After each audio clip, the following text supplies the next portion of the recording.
Okay. Good morning. Good morning. Welcome to Sunday Morning Transplant Coffee Talk. I am your host, Steve Belcher. Today we have an exciting show for you. I have Shonda Larramore all the way from Jacksonville, Florida, here with me this morning. Good morning, Shonda. Good morning. Good morning, everyone. Thanks for interviewing with us. Pleasure to have you on this morning. Thank you. Thank you. You're welcome, but thank you for letting me share our story. Great, great. So let's just go ahead and get into it. Tell us how your story started to lead you to this point today to be on Sunday Morning Transplant Coffee Talk. Oh, wow. My story started March 15th, or March 7th, 2015, when I met my future husband or my late husband. And so once we started talking to each other on that day, it never stopped. So from March 2015 until he passed away, April 25th, we had been together. Um, we were both married before, and so we were each other's second marriage, and we were very, very happy together. While we were dating, he began to develop some problems, and I did not understand the severity of what was going on. So he did not tell me that he actually had congestive heart failure. And by that November, we met in March, and then by November, he had to go into the hospital. And I'm like, oh, well, what's going on? I'm going to be there. Just tell me what's going on. And so Mhm. the doctor told me, hey, he has congestive heart failure, and we need to get this fluid off. And I'm like, oh wow, wait, what's going on? And Wow. we he was getting it under control, and I did not know. I was uneducated. This was also brand new to me. And then as it progressed, we then learned that he needed a heart. And I was like, what? So as he tried to get rid of me. And he was like, I don't want you to have to endure this. This is going to be a lot. And by this time, I was like, listen, dude, I love you. At this point, I'm not going anywhere. I am going to trust, and we're going to believe in our faith and trust God. And hey, you're going to get this transplant, and we could spend the rest of our lives together. And then it started to get really serious because his EF, if anyone knows what the injection fraction is, went Hmm. down into went down to single digits.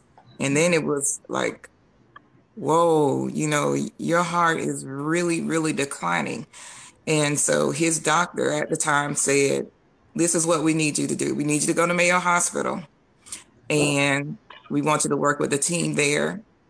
And they introduced him to what is called the LVAD. And the LVAD is an artificial heart. And in order for him to live, he needed to get this surgery. And initially, he said, "Oh no, nope, I'm not going to do it. I do not want that foreign device in my body." And it was equally as scary to me because having the LVAD meant I had to learn on the job how to do this and take care of him. I had absolutely no clue what that entailed. So I got my honorary doctorate from my husband. So I said, I'm a teacher. I don't know how to do this stuff. So I had to change his dressing, watch what he was eating, watch what he was drinking. It was serious, but I never complained about it because I love me some my husband. I love me some Wayne. So I was going to do anything to be able to help him. And so October 4th, while a hurricane was hitting us, my husband had the surgery to get the LVAD, and he was sedated for 7 days. And so it was very tough to see him come out of that state of and have to learn how to walk again, how to eat again, all of these things he had to learn how to do. And I was right there by his side. And once we were able to make it through there, we got married January 1st. 2017. And so we were just happy, and things just started to just kind of decline. He would have these fainting spells because his potassium would drop. And when those things would happen, we had to immediately go to the emergency room.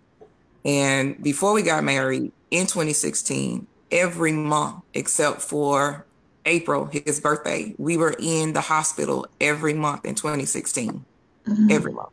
So every day I'm at the hospital with him. And then finally, October 31st, 2017, they admitted him into the hospital and he never came out. And so April 25th, 1738, or 1938, it never be changed. My life changed forever. It'll never be the same. When did he develop when did Wayne develop kidney disease? That's when we once they put him in the hospital and he needed a kidney and a heart, then that's when they began to put him on dialysis. So at first 10 years he developed this like 10 years ago with his heart. And then once we got together and they put him in the hospital, then that's when they told him you need a kidney also. Okay. Well, I just want to stop for a second and acknowledge my partner Tamika Moore. She's joining us, co-host of the show. So I just wanted to introduce my partner to you, so we can continue. Okay. Wow. Hi, how are you? I'm just listening to your story. So your husband, he hid that he had heart disease from you. Didn't even know. Did you feel any sort of way about that when you found out how serious this problem was? I was scared. I was absolutely scared. I was petrified because, for me, he's what I prayed for. I prayed for God to send me a man that would love me like they love God, and treat his mama right.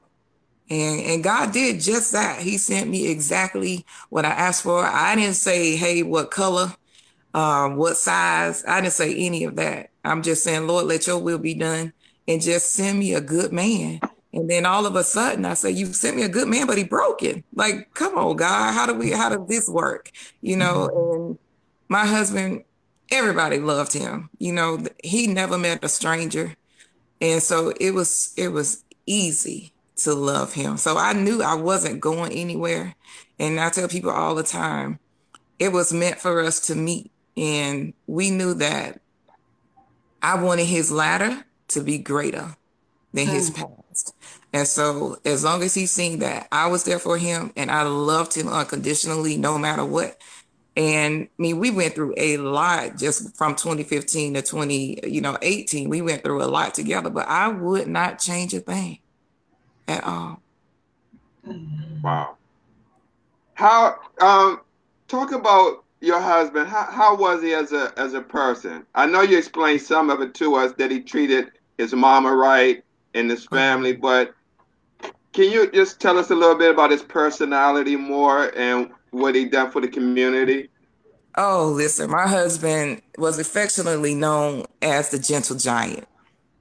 So everyone he met, they knew once they heard Leonard Larramore's laugh that they were just going to fall in love with him. He treated people with kindness, with love and respect.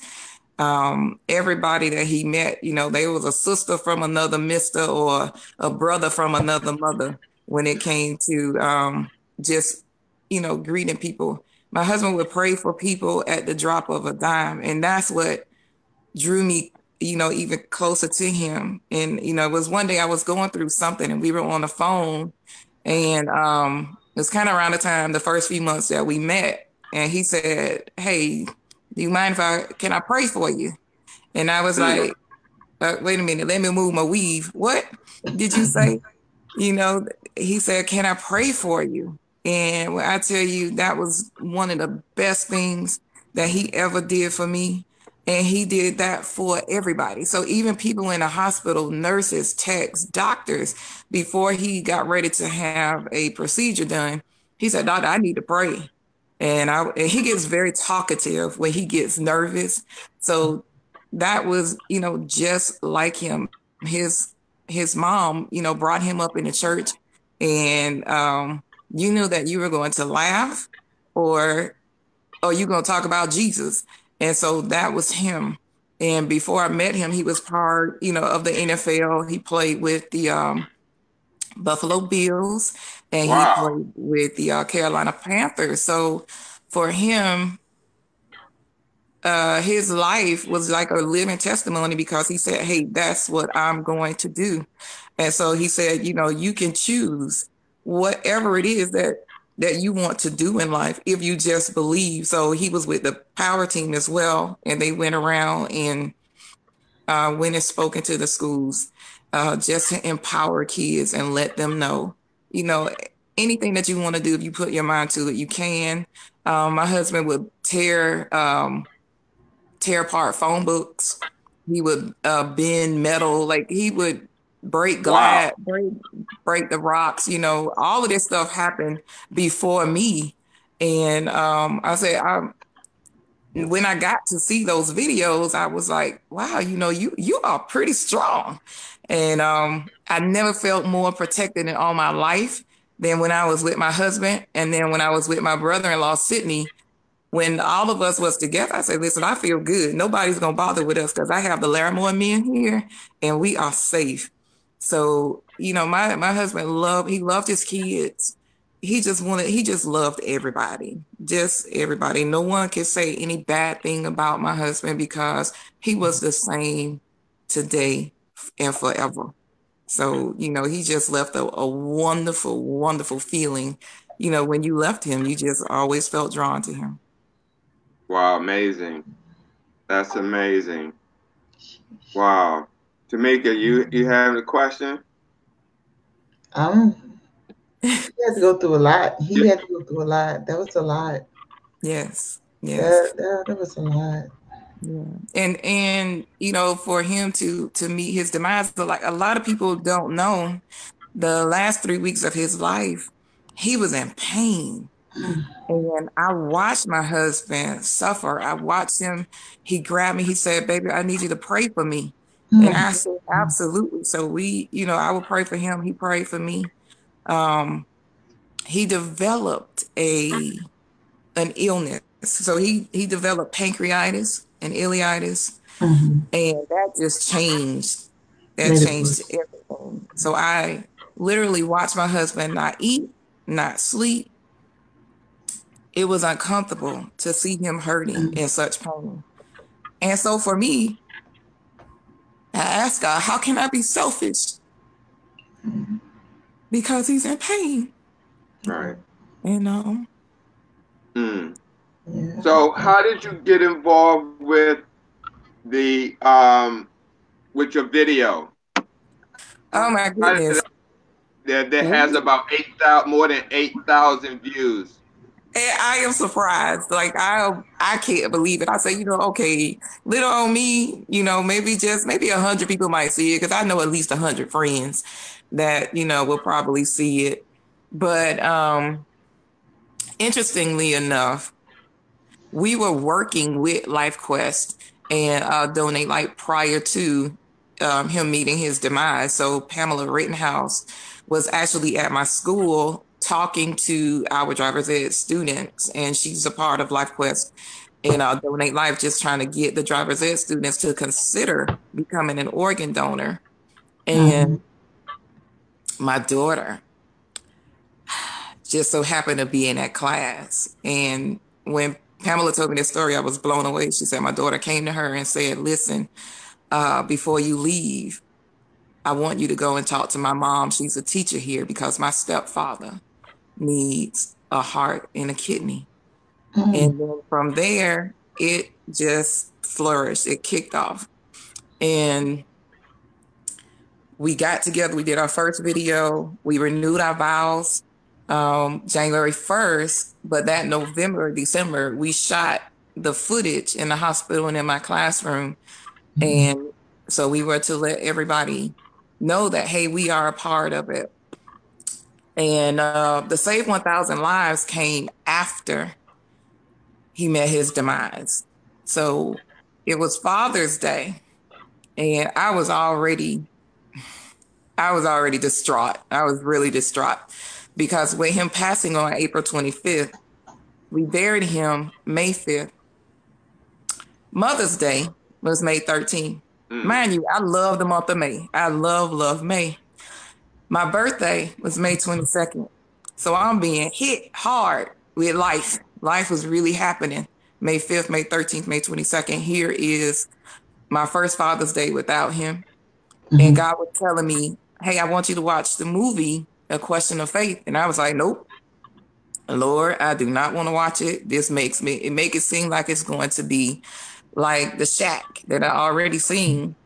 And when I watched The Shack, it was it was right after my nephew passed. I had an 8-year-old twin nephew to pass away in his sleep in July. So July 16th, he passed. I watched The Shack. And then now God took my husband away 9 months later after watching that. And so I was obedient and finally watched The Question of Faith. And God said, now that's what I want you to do. So when I seen the hashtag Save 1,000 Lives, I saw my husband's picture. I said, God, that's really what you want me to do? He said, absolutely. But hold on. If you think it's not me talking to you, wait 1 second. The last song they played in the movie was Thank You, Lord, for All You've Done for Me. That was my theme song when I got divorced from my children's father. I had to listen to that song every morning to get out of the bed and push through and go to work. So it was only God at that point, and I knew it was him. So he said, now get on the phone and do what you're supposed to do. And I was already connected. The problem was it was just 2 months after he died that God was like, this is what I want you to do. Go do it. Save 1,000 lives. And I'm like, Lord, I'm in pain. I'm still hurt. And so a pastor here, Pastor John Guns, I heard him. I was going to the grocery store and I heard him on the radio and he was preaching. And he said, now, how many of you all believe now God is not going to wait for you to heal in order to use you? You need to move now. And I was like, all right, God, let's go. So I developed this thing where if I have my glasses on that day, I allow myself to cry. If I have my contacts in, then I don't cry that day. I try to not cry on that day. So that's how all of that got started. Got with Pamela just shortly 2 months after. And that's why we're here today. Wow. Yeah. When you started talking about God and the music that you heard, it kind of gave me chills. Me too. Me too, especially that last song. Oh, I understand. You know, when God talked to you, he talked to you through a movie, through a song. And I promise you, I was like, oh, I hear you loud and clear. And one thing about it with God is he was telling me, look, we could do this one or two ways. You could do it voluntarily or involuntarily. However, it's going to get done. So it might as well be you. And don't ask me why you, or don't ask me why you, why not you is what I'm going to ask you. So do it. So where are you now with it? I'm sorry? Where are you now with Save 1,000 Lives? Well, I am currently starting a tour for this month. And so I will be I'm starting in Jacksonville first at my church, Bethel Baptist Institutional Church with my pastors, Rudolph McKissick, Jr., Bishop Rudolph McKissick, Jr. and Senior. And I'll be at St. Gabriel's. So September 16th, I'll be there. September 23rd, I'll be at St. Gabriel's. And I'm going to keep this going. I'm on the run tour like Beyonce, but I'm trying to help save lives. That's right.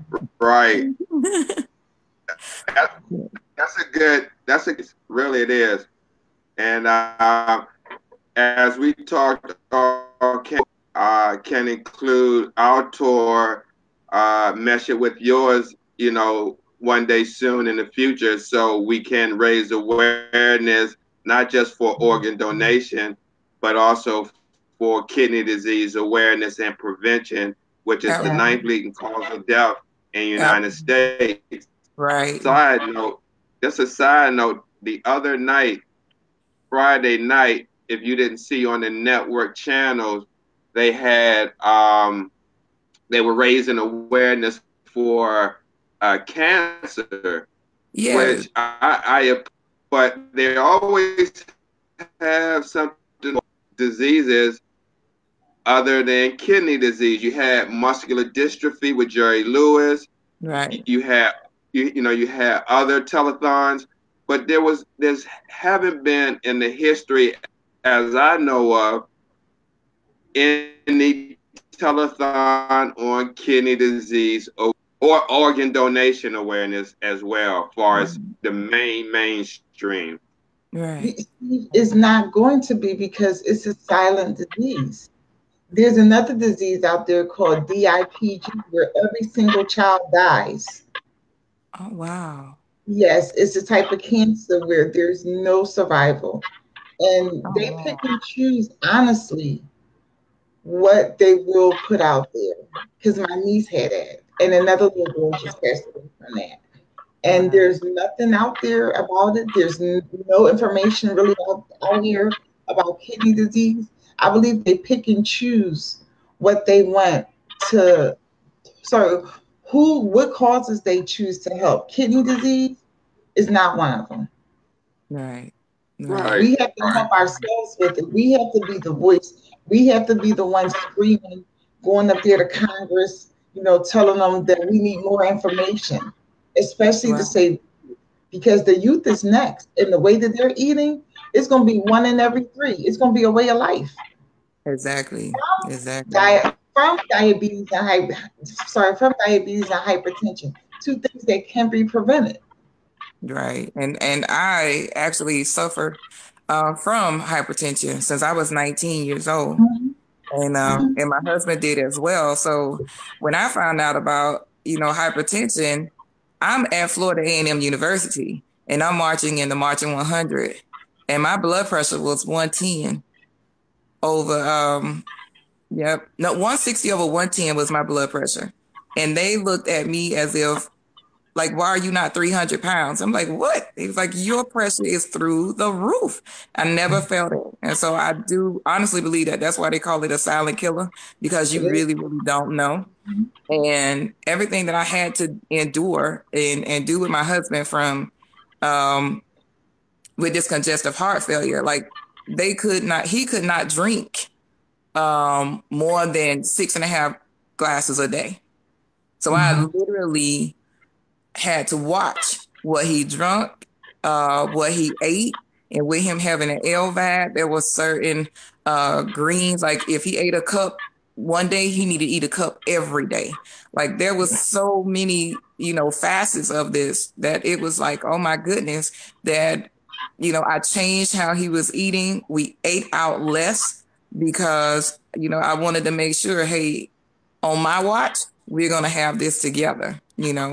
But in the end, when he developed that sickness, there was absolutely nothing that I could do.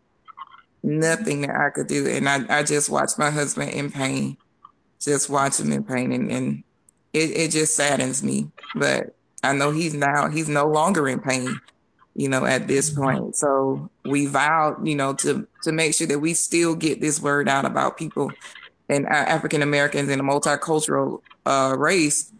We need to be able to help people in a major way. But when I tell you what I have to grapple with is, the black market video that people have seen, or grandparents telling their grandchildren, nope, don't do it. If we go to the hospital, um, they're not going to save you, so don't put it on your license. Well, here's a clue. It does not have to be on your driver's license. mhm, You literally can go to donatelifeflorida.org and itemize what you want. Even if you say, listen, you give my kidney, but don't give my heart, you could do it that way. The numbers are just amazing. In our country, we have over 114,000 people waiting for the gift of life, and kidney being that number one organ, that they need. But here in Florida, we have over 5,200 people that's, waiting for the gift of life.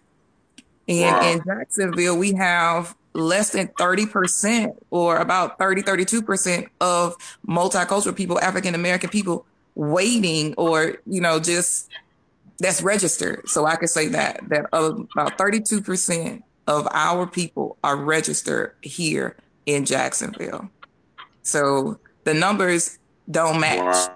It does not add up at all. I think part of the reason why there's a lack of donations is education. Absolutely. People are so fearful of what they don't know, and then they go on what they heard from someone else, and they Correct. take that as fact. So Correct. someone be like, "Well, I heard my Uncle Curtis. They just took his. They not gonna take mine." Instead of really finding out the facts.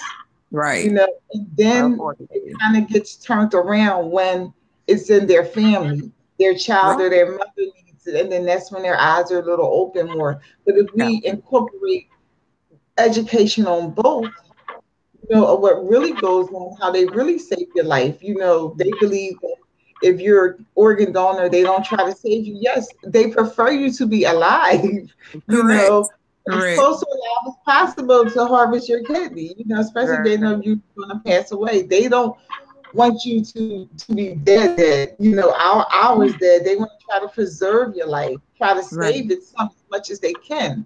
Right. Right. But people are Absolutely. so unaware of that.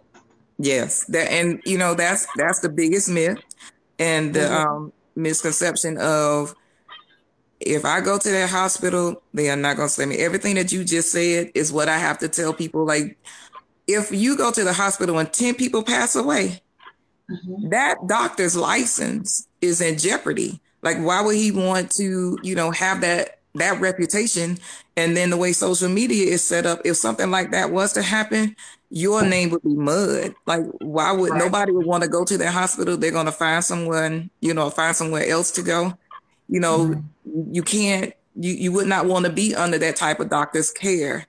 Right. But I absolutely love the doctors my husband had at the hospital.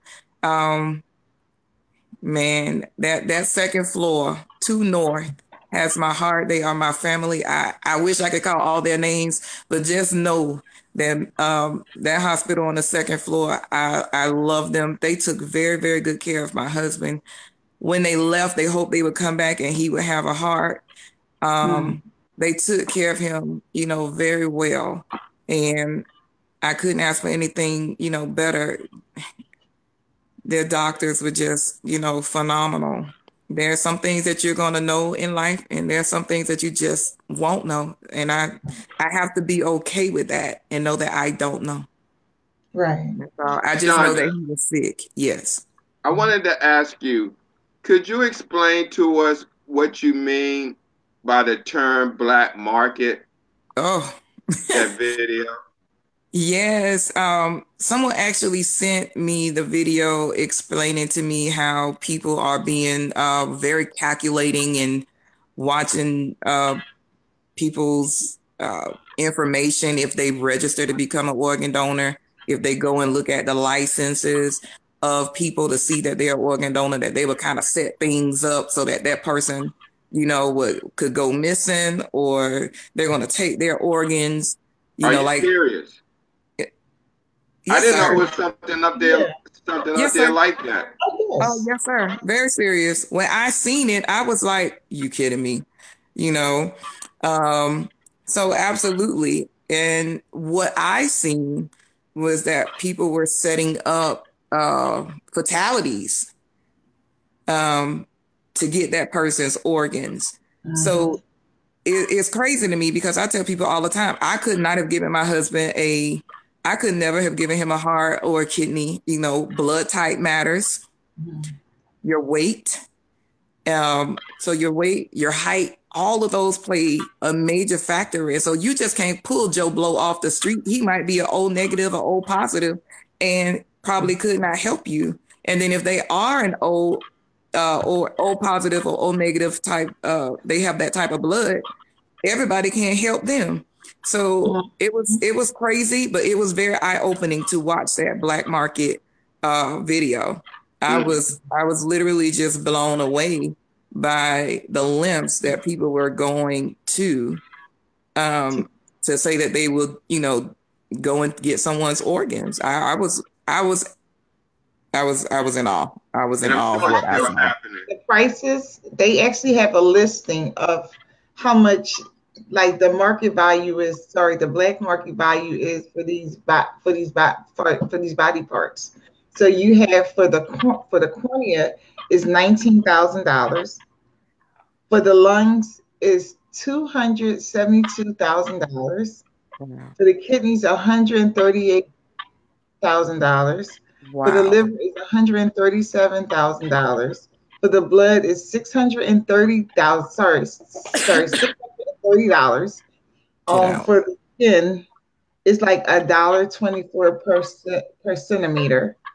Um, for the lips, or for the bones and ligaments is $4,800. Wow. Wow.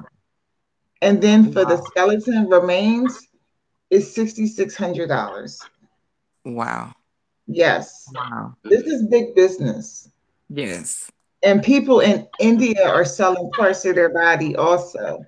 Right. So yes, It's I did called, hear that. yes, it's Right. called kidney bills. So there's Wow. actually a website, Kidney Bills, where they harvest kidneys. They get kidneys from people. Wow. Wow. Mhm. Wow.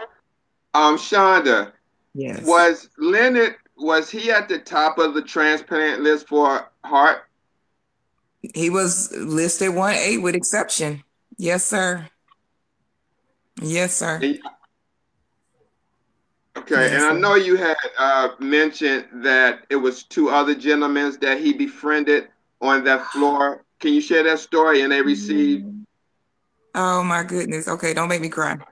Um, Mr. Woody and Vaughn were neighbors in the hospital to my, I hope they don't mind me saying their names, but they were like three the hard way. You seen one, you seen the other. They will be in my husband's room or he'll go in their room. And these were African American men waiting to receive the gift of life. And so my husband was in the middle and Mr. Woody was the older one and Vaughn was the youngest one. And the day my husband, April 20th, they moved my husband to ICU. The day before, they had taken Vaughn to get his heart on that day. So we were celebrating and appreciating him and just loving on him, saying that, we're happy that you finally got the call. And so then my husband went up because they wanted to do the CT scan on him. And then while my husband was going through his transition, Mr. Woody went up. He got the call that he would receive his heart. When my husband went up on the 20th, he had coded 3 times. Mm. Mm, And my husband was a big guy. So, he was 6'1", ex-football player. He was a big guy, very strong. So he was 6'1", 300 plus. And so, unfortunately, that did not turn out, in his favor, but the other two received their hearts, and Mr. Woody received his heart on April 24th, which was my husband's birthday. Mm. And, I went in the room to see Mr. Woody, and, he just looked at me. He said, "Listen, you tell my boy, now I'm going to come over there and I'm going to see him." And I just tried not to cry in front of him because I know he loved my husband so much. And then I couldn't tell Vaughn. So I was telling Vaughn's mom, like, hey, don't tell him that, this is happening, and don't tell Mr. Woody that my husband is fighting for his life. I said, please just don't tell him because I didn't want to affect their recovery. And so we didn't tell them, and they have made it through and they are living. And so they were like two doors apart from each other. So whatever room my husband was in, Mr. Woody was two doors ahead of him, and then Vaughn was two doors, behind, next to him. So they were all on the fourth floor at the same time. And my husband was the only one that didn't make it. Mm. Mm. Mm. Yeah, it's very tough. Very tough. And then there was another young man, I won't mention his name, but the way that this attacks, this young man was attacked. He was at work, somebody was sick, had pneumonia. The virus got into him and attacked his heart. And he had to be rushed to the hospital to receive an LVAD because that virus had attacked his system just that bad. So I've seen a whole lot. And Right. so now that young man is waiting for his heart. Mm. Can you let our audience know what LVAD stands for? Sure, it's the left ventricular assistance device, which is an artificial heart. And he had batteries, and the batteries would last like 10 to 12 hours, and he had to change them every day. And so we've had some interesting stories as it relates to his, batteries going off. And, twice within these past 2 years, we were being hit with hurricanes. And so, you don't want to be in the house and you don't have any power, and your only way to survive is by having your batteries, and we have to have power. And so, we dealt with that when how you have to take a shower, you have to cover your bag and keep it from getting wet. You have this drive line that you have that's coming out like near your navel. So with that, I had to learn how to change his dressing.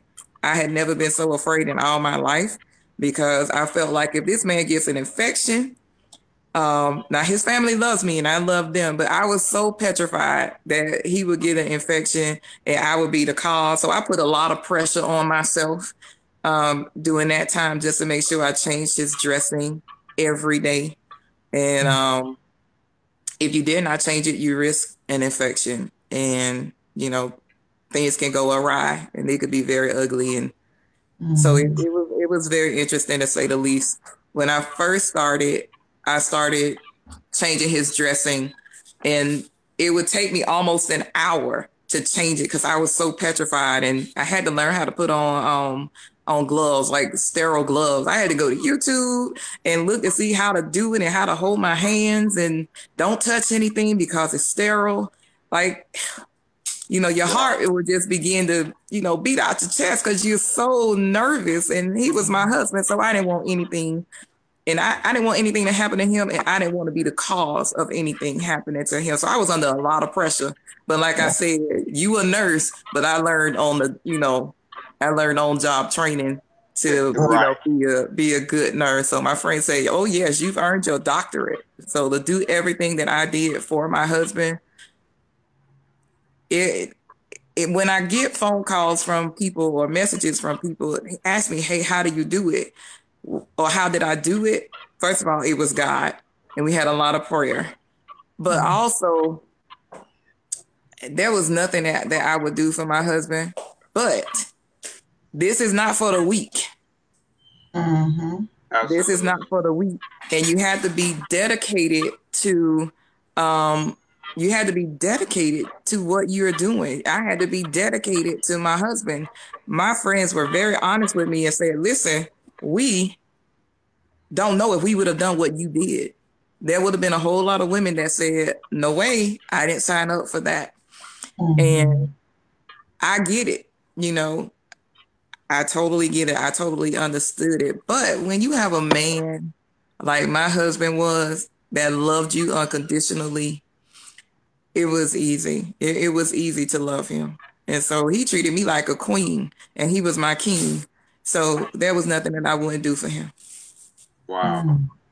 Wow. Shonda, you made a comment in your video that I wrote down when I very first saw it. And I said, if I got a chance, I wanted to ask you.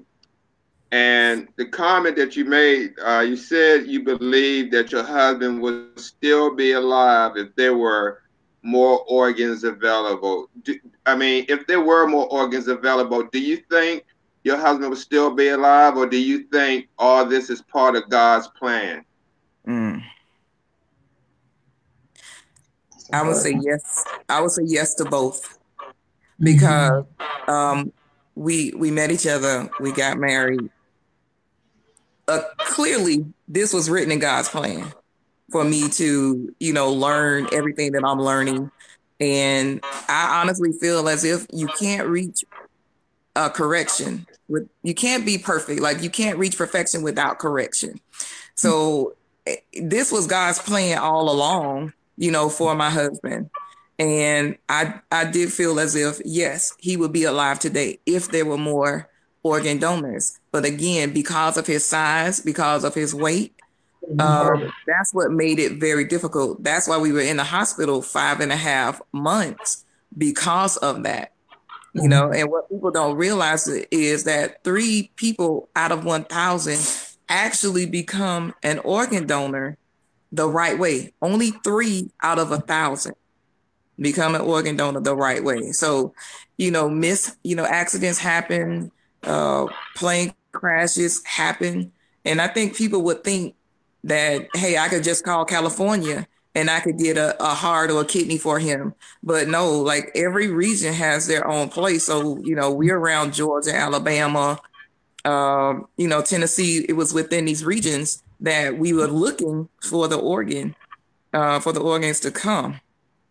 And if there were more African American men, because no woman could have given him her heart as well, because she would have had to be a big, big Amazon lady. She would have to be a big woman in order to, meet that need.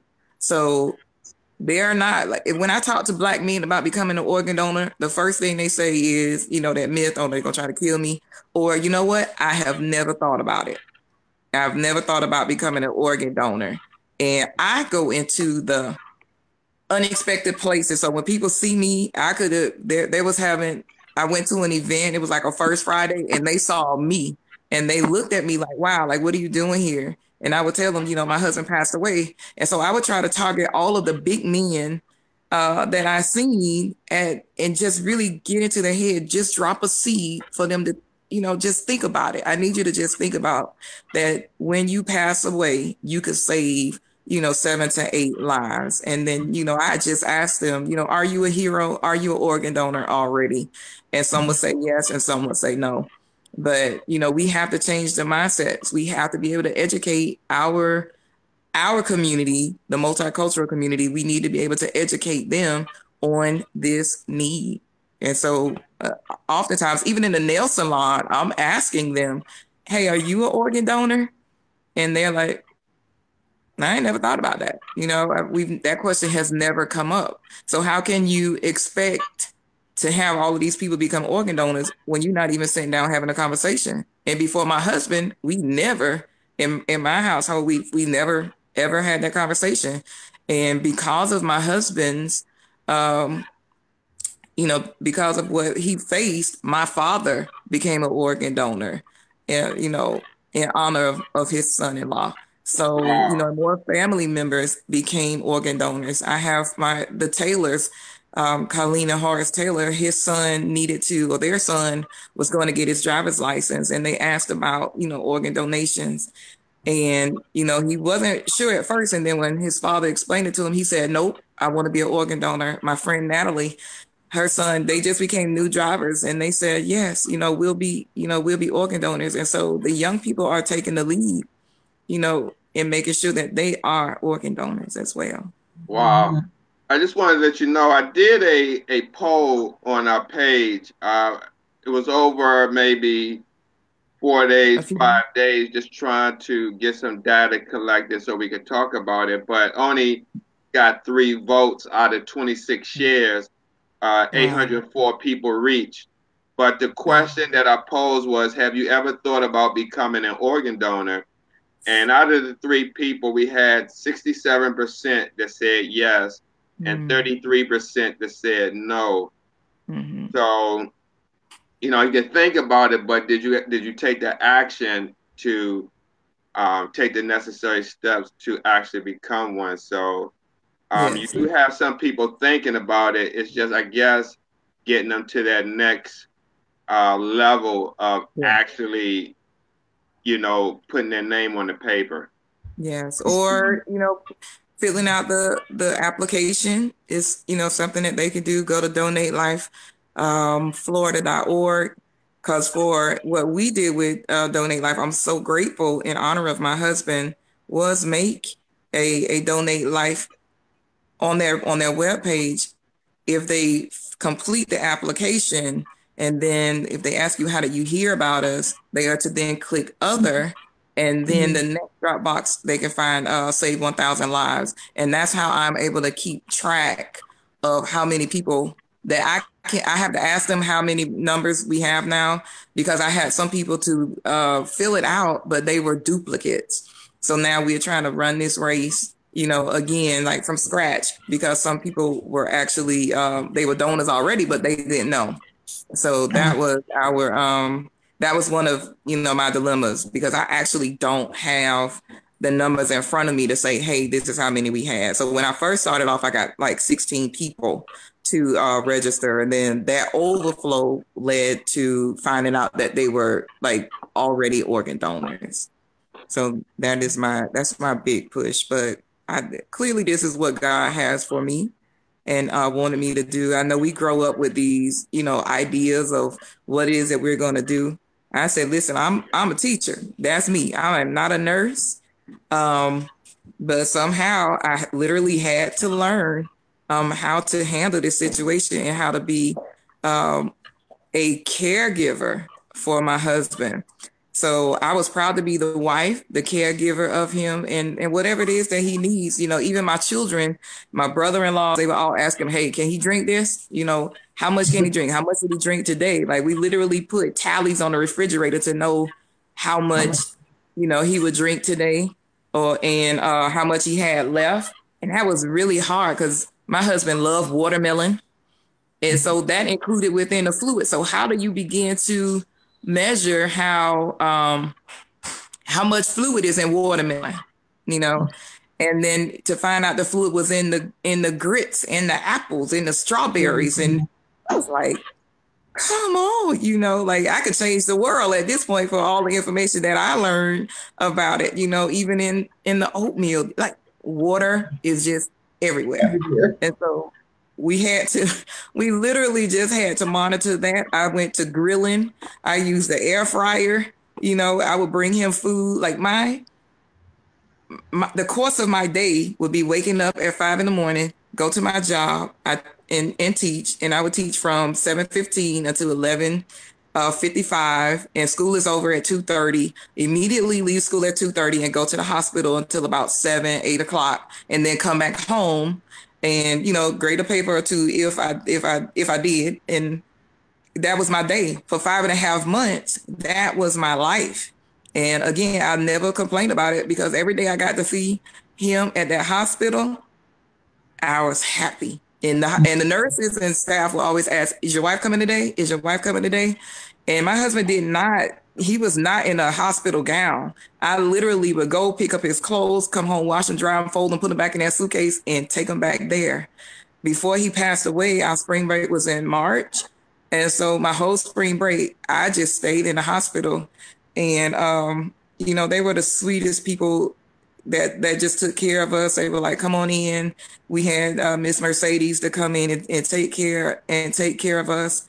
And we could always sit, and she's so encouraging, so from the doctors to the housekeepers, they were encouraging and loving to us. And so that's why Two North will always have a special part, in my heart. Even the staff cooking the food, they literally would come up and say, well, you didn't like that today? Like, they spoiled my husband beyond belief.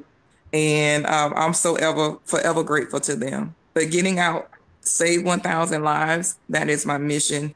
And, I'm on this run to help, bring awareness. And they don't expect to see someone like me who has lost a loved one or lost their husband to become an advocate for them. So I immediately became a volunteer and got trained. And this summer, even through my tears, I went to the different schools to speak to the kids. And, a lot of their minds were changed after that, after hearing my story, about that, because we were only married a year and 4 months. but I'm so grateful that I had the foresight. And I actually got it from Jackie Christie. When her and her husband get married, when their anniversary comes, they renew their vows every year. And I said, you know what, babe, we're gonna do the same thing, because I just thought that was so moving, that you love each other so much. But I took it a step further.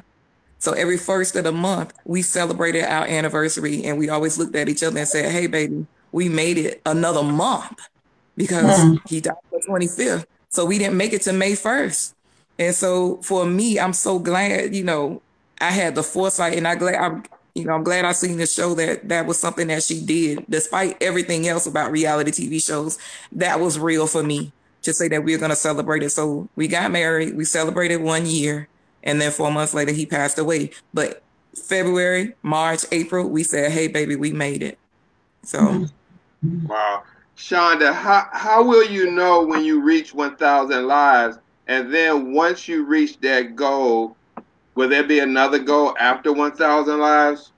Absolutely. I had to start small. I have some big shoes to fill. Roxanne Watson in New York. Oh, she is my shero. She brings awareness. She goes out and gets people signed up.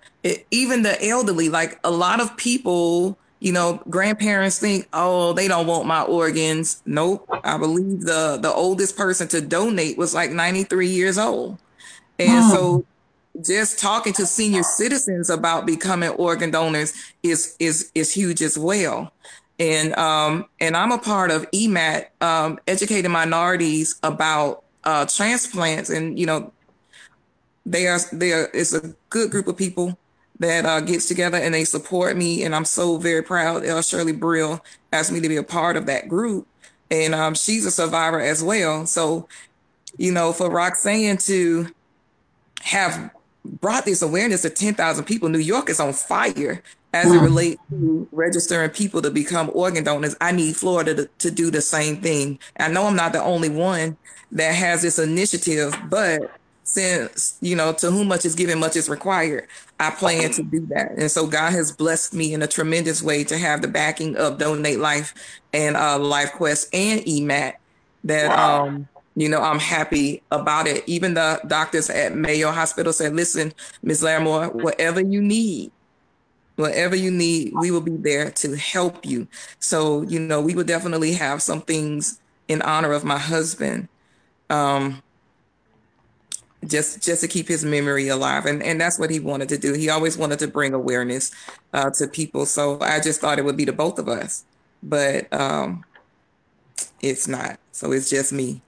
So I do a lot of things I'm not going to stop. I'm never going to stop. I'm going to keep going. Awesome. Awesome. You're so strong. Oh my goodness. Yeah, You're so I'm sorry. absolutely. strong. I said you're so strong. Ooh. So strong. Oh my goodness. I would have That's been right in now. tears telling the story. I'd have been in tears. Absolutely. So Oh, what has I been your cry. I cry. I cry. Shonda, what has been your biggest challenge with Donate 1,000 Lives?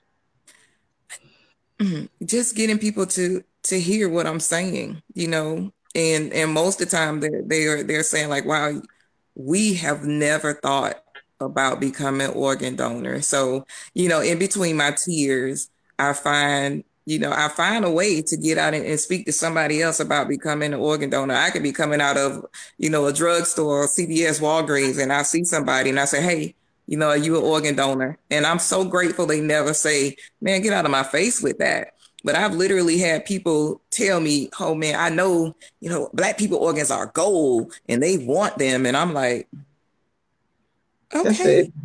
okay. So let me educate you on, a few of those myths about you going to the doctor or you going to the hospital and they're not going to, take care of you. That is the number one myth. That is the biggest challenge for me, is to get the people to understand that because you go to the hospital, they don't even know, they don't know that you're an organ donor or not, but they honestly believe that they do. And so to clear up that misconception, and that anybody can just give at any time And it's not based on weight, not based on height, not based on blood type. That's the biggest thing. And what I've learned from this, just like with any disease, it don't discriminate. Color don't matter. Color is not a factor. Color is not a factor. I've had my friends Demetrius and Tyrone, D and Tyrone. He received a heart, and it was from a 14-year-old Caucasian boy. It didn't matter. So I know what people see on the outside, but when you look in the inside and see how people are, that's the only thing that matters. It doesn't matter. Cancer doesn't discriminate. My sister, God bless her, she has lupus. And so it doesn't discriminate. She just had a battle with breast cancer as well. It does not discriminate. It doesn't matter, what color you are, what gender you are. Neither does the kidney disease. It does not matter. So we just have to be better educated. We have to educate our people more. Yeah. Wow. I think we need to use social media as a form of education versus negativity. A lot of people get on social media and they rant and rave versus using it positive, Right. Absolutely. So instead of using it for evil, use it for good. And that's what I set my platform on. When we first started Can a Brother Get a Heart, we just wanted to raise awareness that an NFL player who lived in California for like 5 years before he moved back here and he met me can have a heart, condition. And I literally see my husband gain like 30 pounds of fluid.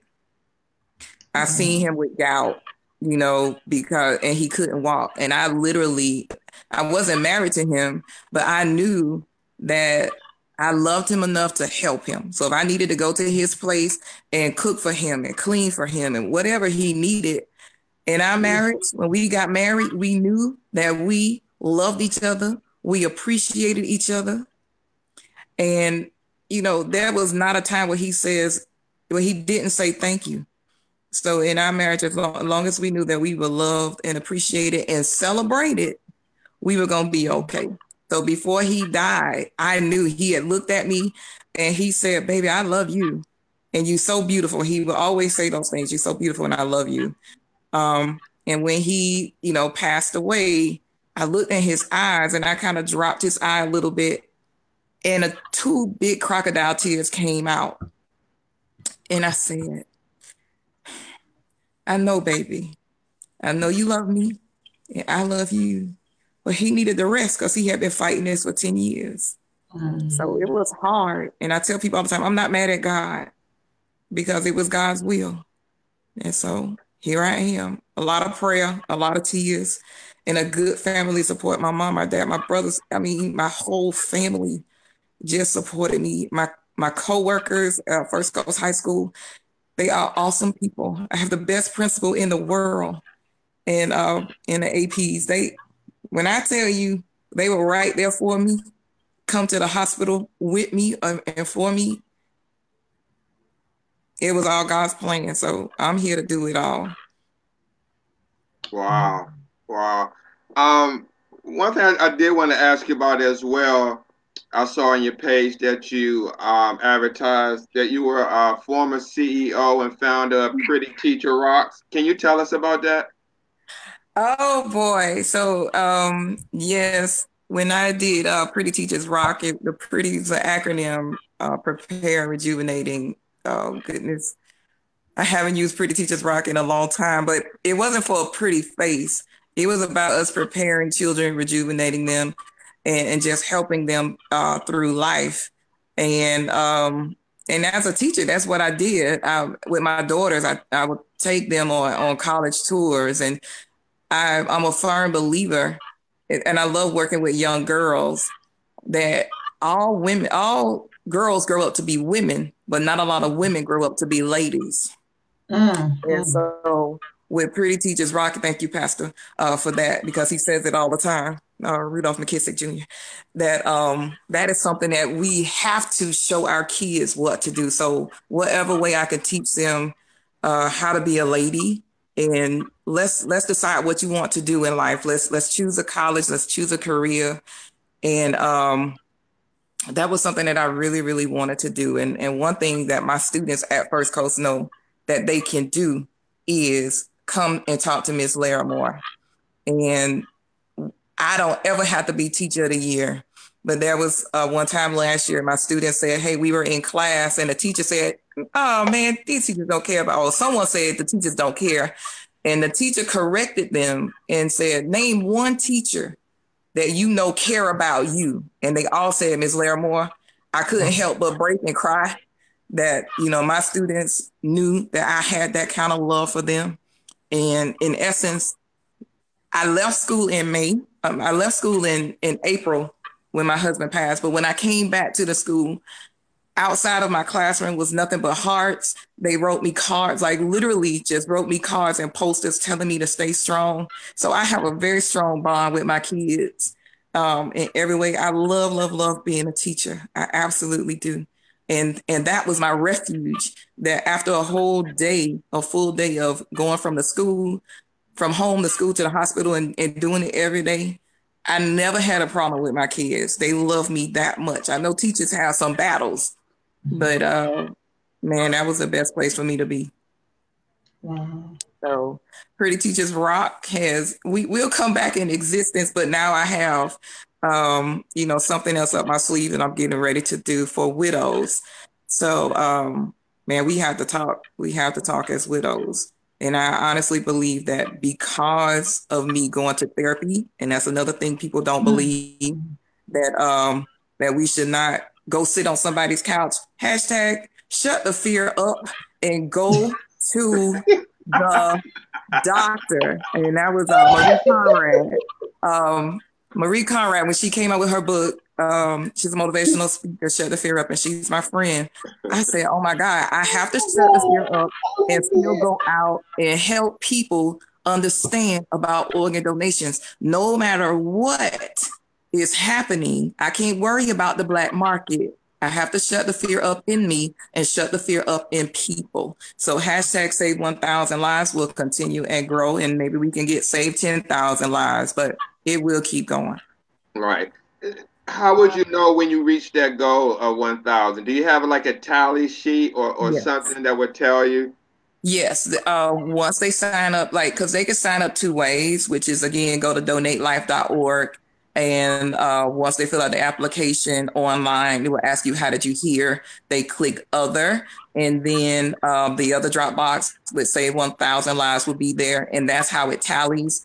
Or they can fill out the application or the card and give it to me, and I mail it in, or give it to Pamela for her to mail it in to the proper people. And then that way we kind of keep up we keep count that way. But I don't ask every day because I would drive myself crazy.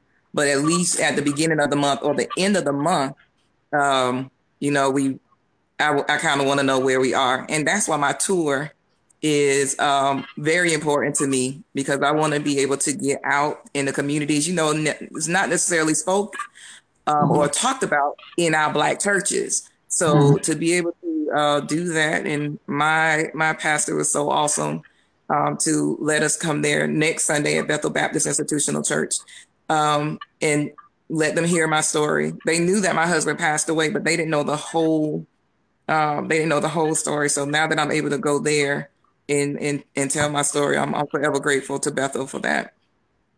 Wow. Wow. I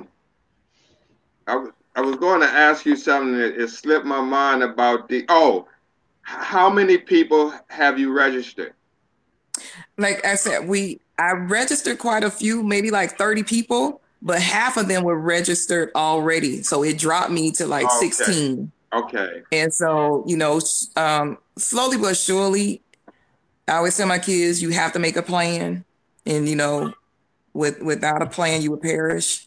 And so I'm making a plan. I'm meeting with my team, Colleen and Horace, today.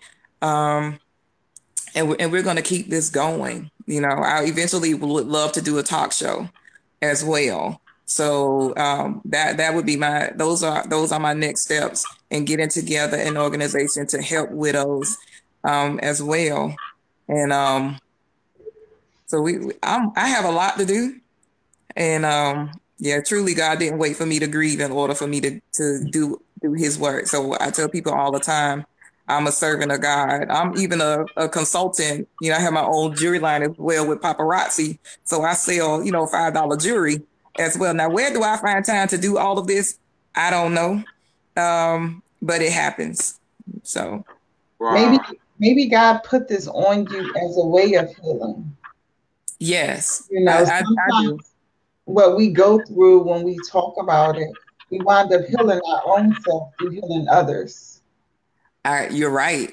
You're absolutely right. And I tell people all the time, I'm no stranger to grief, but there's levels. There's levels to grief. As I lost a son very early in 1999. I lost my no, 1998. I lost my son, so I had to deal with that. And then I got divorced, and then my nephew passed, and now you have other relatives that passed in between. What gets my heart is while grieving, who am I going to have to help to go through the walk that I just did? And you would not wish it on your worst enemy. And what I call it, I have a girlfriend, Jackie. I've seen the Twilight Zone, and that's exactly what it felt like, being in the Twilight Zone.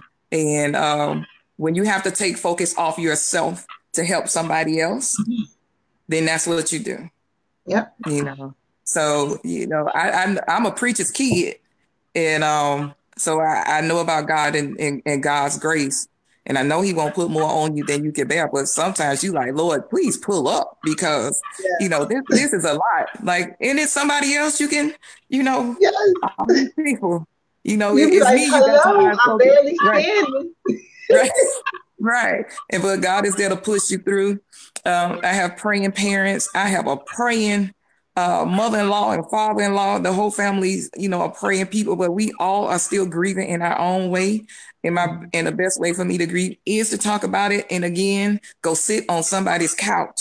So because my husband was in hospice, I get counseling. And I talk to more women, young widows. I speak to more young widows now. Even being in the military, you can become a widow at 22, 23 years old. So Wow. I've witnessed this. And so right now, say 1,000 lives, and widows is a passion for me that I'm about to start. So dinner's never the same without your husband. And, I, I resent the implications, how when, people will tell you, oh, I didn't know you were still grieving. Where in my mind, hey, I just buried him yesterday.